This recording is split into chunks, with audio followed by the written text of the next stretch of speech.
இத்தனை நாளாக நம்ம மூதாதையர்கள் வாழ்ந்த வாழ்க்கையெல்லாம் என்ன? அப்போ அவங்கெல்லாம் பொய்யான வாழ்க்கையா?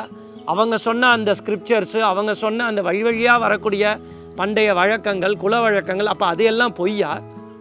அவங்களுக்கும் இதே உடம்பு, இதே கை, இதே கால், இதே பசி இருந்தது. அப்போ ஏதோ ஒன்று அவங்க சரியாக வாழ்ந்திருக்காங்க, ஏதோ ஒன்று நம்ம தப்பாக வாழறோம். இது நான் எங்கேருந்து கற்றுக்கிறது? அது நம்மளுடைய பண்டைய புராணங்கள்லையும் இதிகாசங்கள்லையும் ஆழ்வார் பாசுரங்கள்லையும் ஆச்சாரர்களுடைய வாழ்க்கையிலிருந்து நம்ம நிறைய கற்றுக்க முடியும். எல்லா வயசுக்காரங்களுக்கும் ஏதோ ஒரு பாடம் இருக்குது. அதில் குழந்தைங்களுக்குன்னு நம்ம ஃபோக்கஸ் பண்ணி சில விஷயங்கள் சொல்ல விரும்புகிறோம். பிரச்சாரம் பண்ணினா தான் சனாதன தர்மம் வளருமா அப்படின்னா, முன்னாடி கோவில்களில் நிறைய ஆக்டிவிட்டீஸ் நடந்துன்றது. கிராமத்தில் அது சொல்கிறதுக்குன்னு வீட்டுக்கு வெளியிலையும் ஆட்கள் இருந்தால், வீட்டுக்கு உள்ளேயும் கூட்டு குடும்பத்தில் தாத்தா பாட்டி அத்தை சித்தி சித்தப்பா எல்லாரும் ஒத்துமையாக இருந்தோம். அவங்கள பார்த்து இப்படி பண்ணணும் அப்படிங்கிறத அவங்கள பார்த்து கற்றுப்போம். எல்லாமே சொல்லி வருவதில்லை. சித்தப்பாவோ தாத்தாவோ பாட்டியோ பசுமாடு பின்னாடி போகும்போது தொட்டு சேவிச்சா அந்த குழந்தையும் பண்ணும். வெளியிலேருந்து ஒருத்தர் வந்தால், வீட்டுக்குள்ளே வந்தால் எப்படி அம்மா வந்து அவங்கள உபசரிக்கிறான்னு பார்த்து தான் பெண்கள் கற்றுக்க முடியும். அப்படி தானே பார்த்து தானே கற்றுப்போம். அப்பா கிட்ட இருந்து தானே ஒரு நல்ல விஷயங்கள் கற்றுப்போம்.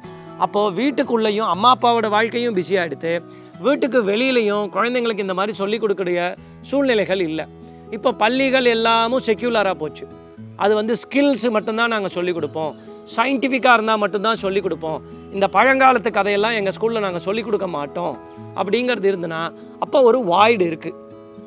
இது இல்லாமல் ஒரு பக்கம் நல்லது சொல்கிறதுக்கான ஆட்களும் நம்மளிடையே இல்லை, அல்லது சொல்லக்கூடிய இடத்துல நாம் இல்லை, அந்த சூழ்நிலைகளில் நம்மளால் இருக்க முடியல, இருக்கிற இடத்துல பணம் சம்பாதிக்க முடியல. சரி, மற்ற விஷயங்கள் இந்த கேஜெட்ஸ் எல்லாம் பார்த்தோம்னாக்கா அது அல்லதைத்தான் சொல்லிக் கொடுக்கறது. எது கெட்டதோ அதை நிறைய சொல்லிக் கொடுக்கறது. அதுலேயும் நல்ல விஷயங்கள் இருக்கலாம், ஆனால் எது ஈஸியாக நமக்கு புலன்களுக்கு அட்ராக்ட் ஆகிறது, கெட்டது தான் முதல்ல போகிறது. அப்போ யாராவது ஒருத்தர் இந்த value based education, moral stories, இந்த கல்ச்சர், நம்ம இப்படி தான் வாழணும், இப்படி வாழக்கூடாது, மனசு இப்படி ஒருமுகப்படுத்திக்கணும், எல்லாத்துக்கும் ஆசைப்படக்கூடாது அப்படிங்கிறத சொல்லித்தானே ஆகணும். அப்போ சனாதன தர்மம்னா ஒரு வாழ்க்கை முறை. அப்படி என்ன நம்ம பெருசாக கிராமத்தில் போய் சொல்லிக் கொடுக்க போகிறோம்? ராமாயண கதை சொல்கிறோம், ஸ்ரீமத் பாகவதம் கதை சொல்கிறோம், பகவத்கீதையை சொல்லிக் கொடுக்க போகிறோம்.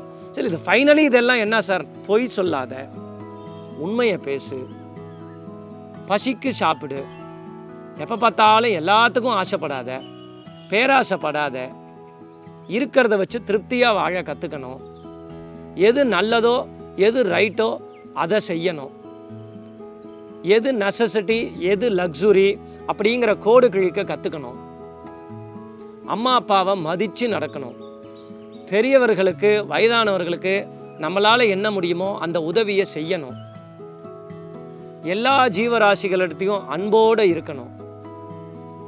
இந்த உலகமே நம்மளுடைய கிரீடிக்காக தான் இயங்குதுன்னு நினச்சிக்க கூடாது, நம்ம இதில் ஒரு அங்கம், அவ்வளவுதான்.